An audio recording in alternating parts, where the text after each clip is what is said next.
रे बाप छप छप कोई साथ ई नौकरी ठीक नहीं कि जब मिल जाए वो नौकरी जब नौकरी मिलेगी तो क्या होगा करूंगी गुलामी तेरे नखरे उठाऊंगी चढ़ते जवानी सब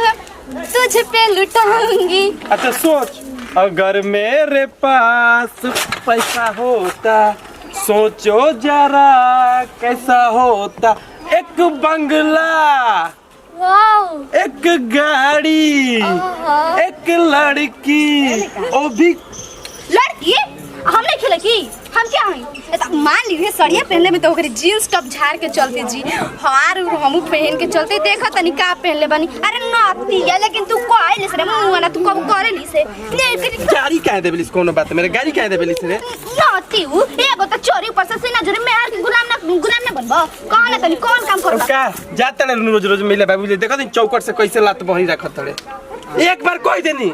कि ना मिले दम तो ना मिले जितना भाषा ही ना उतने रोइबो कइले अपने जान जो देखी तो गलत बात बाटे कि ना जो हम ही एगो माई बाबू के अपन बेटिए बानी हमू ना जान त का कोई ना बुढ़ावा दहेज में का तो करार कोई के नहीं के दला मरो सरवा बुढ़ावा ओकरा ला मिले चल जइबे त हमर मरल मुंह देखबे अपने पे जान दे हम जतने मजाक कइले नु उतने सीरियस भी होखिला। एगो बात बताई हमर मजबूरी रहुआ ना समझम त के समझी जी बाबूजी बाड़न बाबूजी के तबीयत खराब हो गइल बाटे के पूछे वाला बा गुरेला कि बेटा पतो बाड़ा सन त कोनो बात नहीं के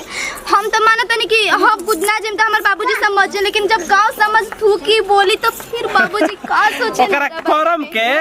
सब पाप भोगता जैसी करनी वैसी भरनी बुझाइल जरूर करम खराब कइले। अच्छा त का लगा रौरो लइका हो जाई अच्छा है लड़की हो जाई ओहो लोग रवा से ना मिलियो सन त रहो तो कोनो पाप कइले बनी तबे त ना मिलियो ना ऐसा हम संस्कारे ना देम अपना लइका लइकिन के काहे ना करियो सन तब हमरो माई बाबू ऐसा संस्कार नहीं खे देले देख एक बार कोई दिन नहीं खे जाके तो नहीं खे जाके बस हमारा लक्ष्मण के लकीर बोल देनी तो बोल देनी लक्ष्मण से लागे नहीं क्या हेले का ठीक बा ये बहुत गलत बात बजी रे काहे ऐसे करत चल अपन मनो से काट हाथ काटे दे मेरा काम करे दे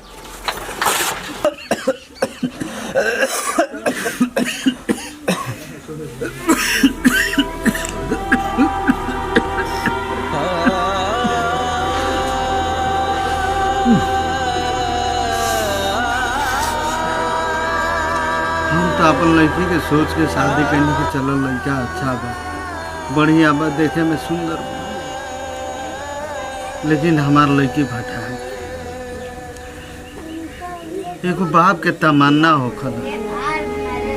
हमार के लड़का उका तो बड़ा सन ना उहे रहे नु 2-4-10 दिन 15 दिन पर आ जाए तनी लड़का हमारे खातिर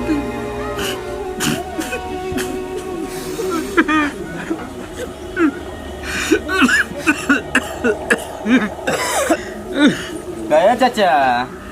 अरे बच्चा कैसन बड़ो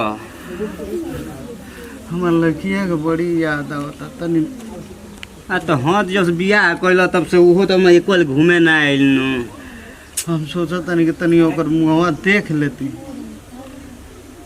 तो शांति से हम ऊपर चल जी। अरे चाचा ठीक बटे हम उन्हें कबो जाई घूमत घूमत नो तब चल जी ठीक बा बाबू तार बड़ी मेहरबानी हो तनी हमार लड़की अरे चाचा चुप रह ओहो चाचा अरे का रो तोड़ा मैं ऊपर वाला बाणे उनकरे नु मत देखा का बटुए हमनी के हाथ में का बा चाचा बताओ दुख सुख तो उनकरा हाथ में बटुए चाचा आता ना हम करी ना जाई बोने तो बुटिया से मिल ले हम हमारे जिया का उम्मीद नहीं थी वो तो बोला ही चाचा पुरानिया होई गइल देखा देती तन जदी त तन पाहुनो ले हमार बोलते कि हां जाई हमनो पाहुनो से और बुचियो से दोनों से भेंट कइए के तबे हम तो जहां तक कोशिश करम न चाचा कि पाहुन के आज दे बुचिया के संग लिया के आजीब हम हमार बुझाते कि परान ओकरे अरे ना ना चाचा ऐसे मत कह तनी हमार बुचिया के मुंह दिखा देतन ठीक बाटी अरे चाचा रो काहे रो तड़ा गजब हाल में चाचा जैसे तो जिंदगी कटिए गइल तन जो चेहरा बेटी के देख लेती ऊ तो बड़ला बा चाचा तारा मान लो एगो लड़की उहे न बिया शांति ले चल जेती लेकिन ओकरो सोचे के चाहेंगे कम से कम अपना बाबू ले भेंट कर लेही अब काहे नहीं खियावो तब ई के जानत तो चाचा बताओ तन बाबू तन चल दी त काल नु ठीक बा चाचा हम चल जेब काल में हमारा जाही के बटुए ठीक बा घूमत घूमत जाइब न त हम काल भेंट कर ले रुक के रास्ते में रुक के हम भेंट उठ कई के सर समाचार पूरा बताई के तब हम अपन काम करे जाइब ठीक बा चाचा पाहु न बुचिया के जरूर लिया अरे हम दोनों के साथ ही हम लिया के आई कोशिश कर हम अगर साथे आइलो तो साथे लिया लेबे ना तो कह दे तनी हमारा घरवा में उठा के कह दी तो चलो चलो आओ चाचा चलो उठ बतावा बूढ़ पुरनिया हो गइला के बाद देखियो चाचा संभाल के बताओ बूढ़ापा में के करे वाला बा के करे के चाचा देखियो आराम से चाचा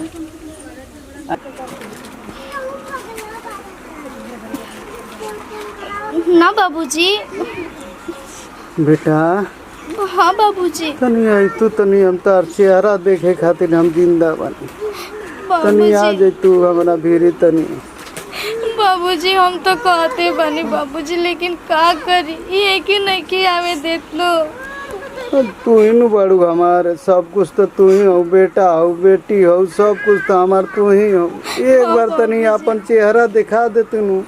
बाबूजी हम शांति ले चल जैती ऐसे काहे बोला तारा हमरो बहुत मन करता तारा के देखे के लेकिन बाबूजी ई नहीं खनावे देत हमरा के बेटा कैसे भी करके हमारा भी आ जाए एक बार तारा देखे के बड़ी मन करता हमारा हमरो बाबूजी हमरो बहुत मन करता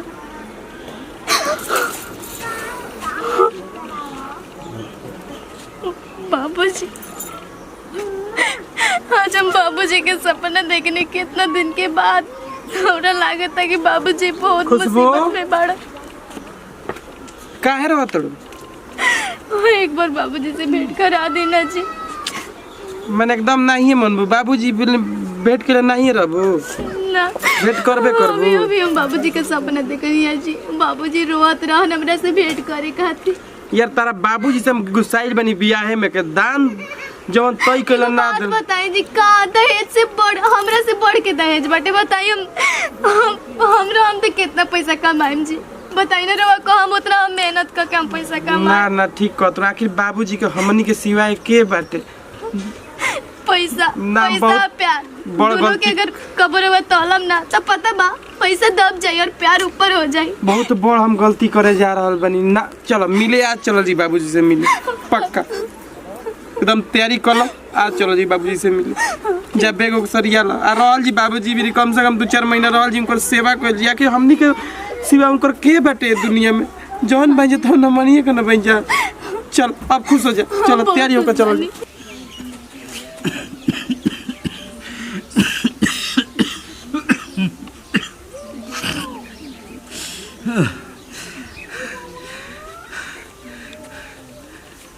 बेटी के तनी मुंह देख लेती न हमार जीवन तर जाते के जानू हो गई अभी तक खबर ना दिलस कि अहिया सन ना अहिया सन हे भगवान हमार बेटी के मुंह देखा देती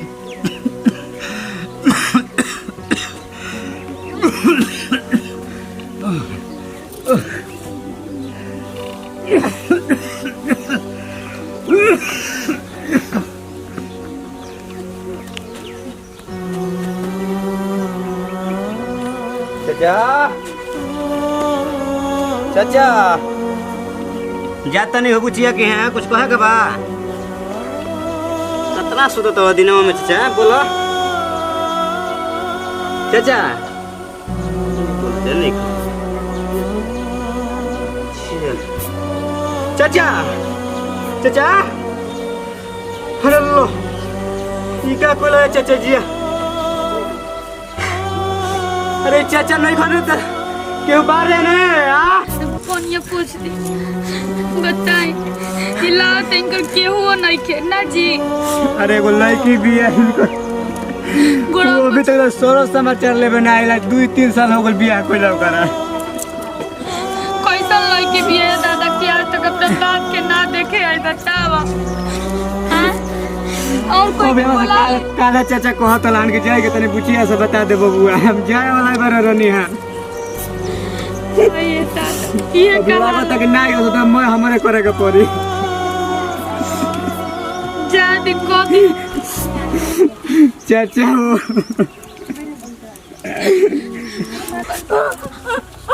बाबूजी बाबूजी अब आवत है यार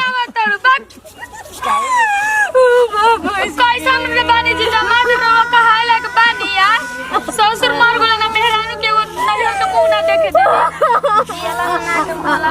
अब करो तो आ जाइए बाबूजी सब रहने चलते भाई बेटा वही घरी कहत रहे कि चले जी चले हमारे बाबूजी के तबीयत ठीक नहीं करे बाबूजी उठी ना एक के हाथ ना नाराज हो जाई मम्मी साथ ना दूर चल जाई बाबूजी अच्छा रोवा ना बुझात रहे कि कोनो मेहरानू के लगन हो तनी अपना नैहर जाए खातिर बाबूजी हम किसी आइल रहे रवा पे दहेज करती बाबूजी बगैर का माफ कर दी बाबूजी हमरा गुनाह कर रोवा खबर ना रहे कि बीमार रहा तड़ा ने खबर ना अगर ये दिमाग पहले हो गई रहता हमारे बाबूजी से भेंट कर लेती यार हमारे बाबूजी से ना रहे रोने लोग खातिर सब जमीन जायदाद रहे सब बेच के दे देतन दहेज अरे पागल तोरा खातिर फूट फूट के रो तो लान चाचा ज्यादा कुछ बुझाते गुनाहगार तो सुबह शाम तो लोग याद करता लान अपने आप चुप रहो हमारा कुछ ले जा काट करो जा बांस काट के ले जा चलो अब रहो देखा ऐसे करो बाबूजी झूठा ना बाबूजी अब उठी है बाबूजी बाबूजी ये क्या हाल है देखो आज बेटा पतोहिया रहा था सब हमारा कुछ भी अपने आप के संभालो कुछ भी संभालो बाबूजी ये काला बेटी के गुनाहगार मेरा रात ना कर सर कौनो बात नहीं के बाबूजी कतनो पतोहिया ले दुश्मनी रही त करे तू दाओ तड़ू मरला के बाद में हाय दमाद का हाल है अरे हनिका अपना से टाइम बा कोई हो सही जा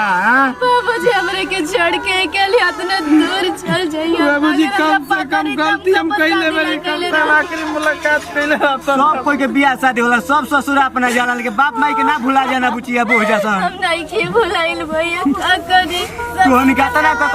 तोरो समाचार ले लाई निको इनका चलते भइल हां जी ठीक रहता था हमार बाबूजी ये कौन रहता अब तू इनका के जे रख माई मर्जी हनु तबिया के जाइयो तब पैसा लागी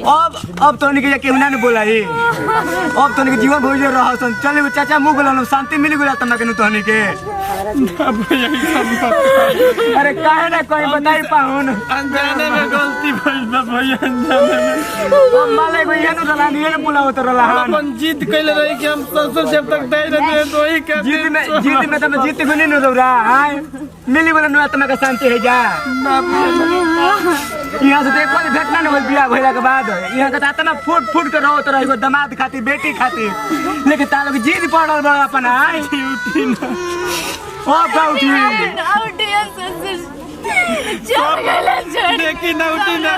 सब हमारा के कोसत हमारा के सब बोलता ससुर जी हम गलती कइले बानी एक बार उठी ससुर जी की ताकि हम पे लालचन खत्म हो जाए तारा लोग के अपन खाली लौकता के घर दुआर बाप के कोनो फिक्रे नहीं के तोहन लोग के चुप रहा बुचिया कारो तड़ू चल हाथ वाला चले आगे कार्यक्रम बढ़ाई जा